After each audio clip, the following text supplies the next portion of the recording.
Hey there, welcome. In this video I will show you how you can create your dynamic image. It's a very simple process. I'll just start this chat right here so you can see what's going on, and then I'll show you how you can make it work for you.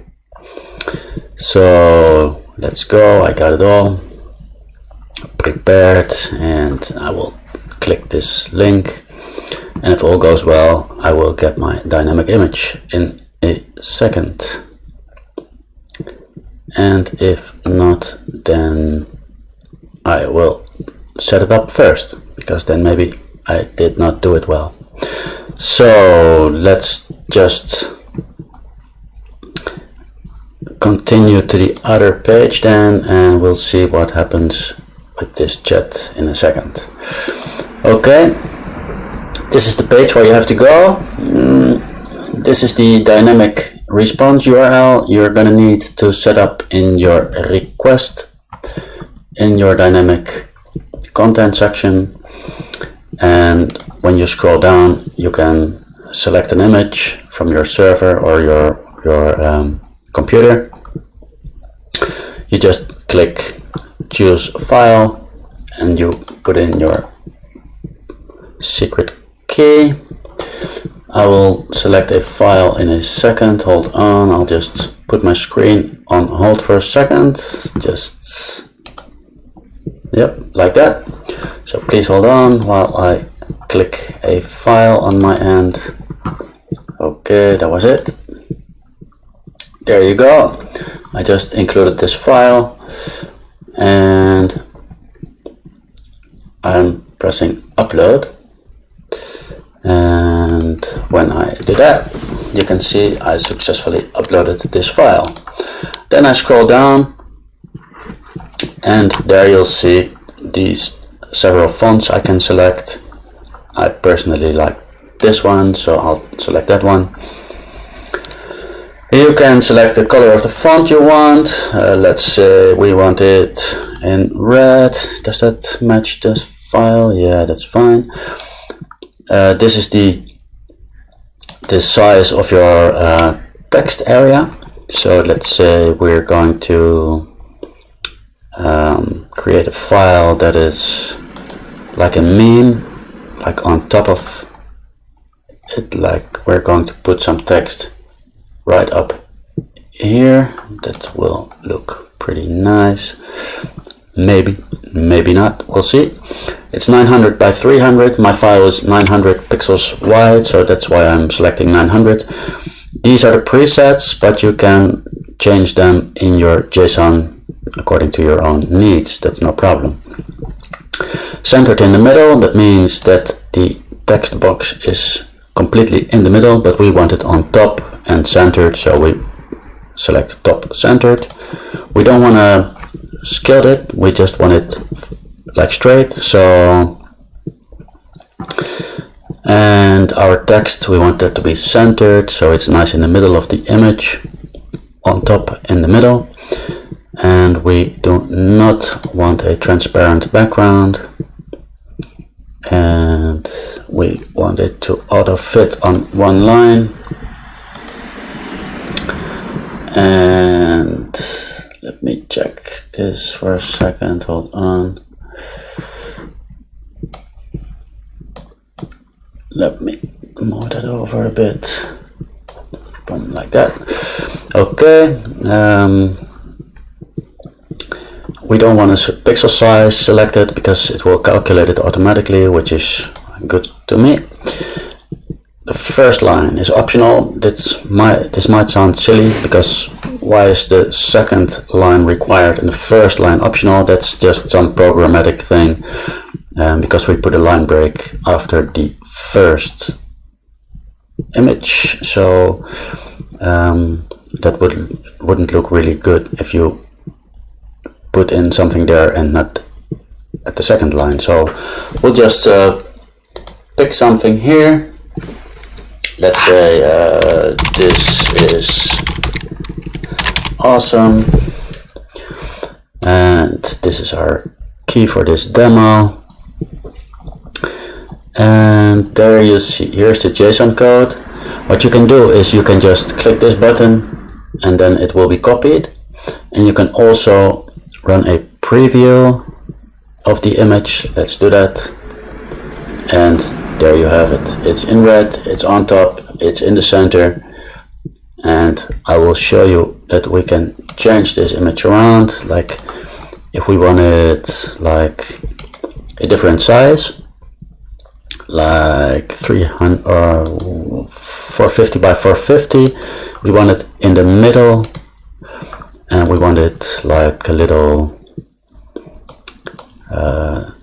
we want to tilt it a little bit. The text is still in the center.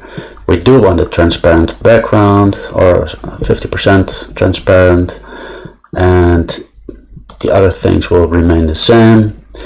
And we do another preview, and now you can see this is it. It has changed a bit. As you can see, if you look closely, you see there's a 50% white background now.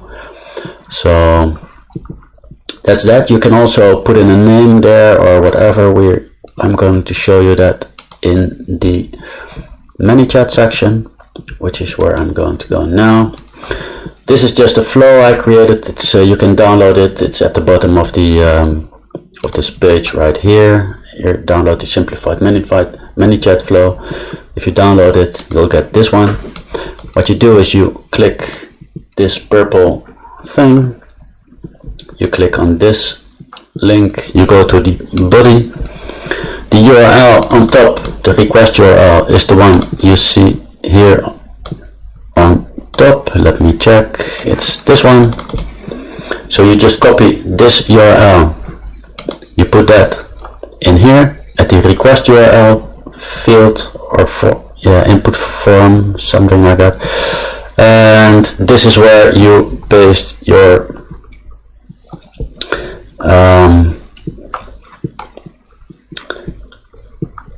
this is where you paste your JSON code, just like this. And when you do that, you can see we will test the request, see if everything is in order, and it is, as you can see. We're going to save it, publish, and then we run another preview, which will reopen this one. Let's check it out if it works now, because a second ago it didn't. Let's go. We got it all. And if everything is okay, it will just give us the image, which of course doesn't work when you try it. That is the joy of all this. So let's check what's going on here, because it said it was okay. I have to change, of course, my fault. I have to put in some text right here, the page ID. So I'm going to select the page ID from the drop down menu here, the user ID, which is the user ID, and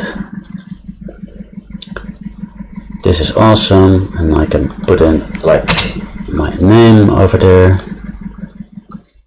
first name. Let me check, first name.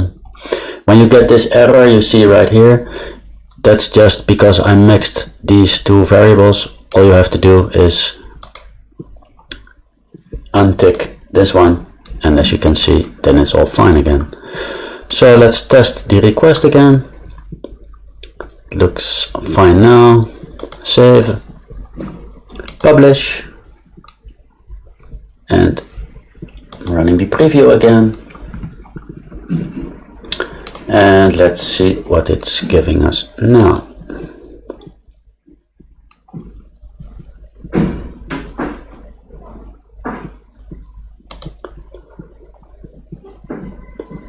And if it's still not working now, then it's just because there it is.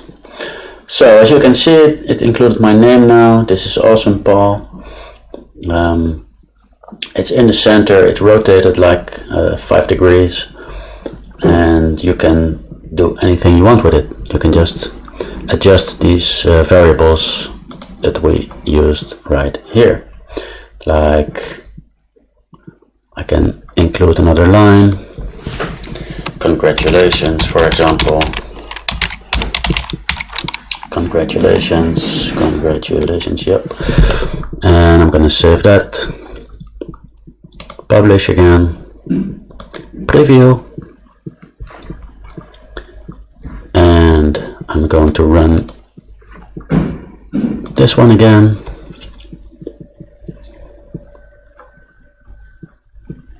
Got it. Let's go. And there you go. This is the new one. So it's really cool to have some fun with it. I would say give it a go, and if you have any questions, I'd love to hear them. Bye bye.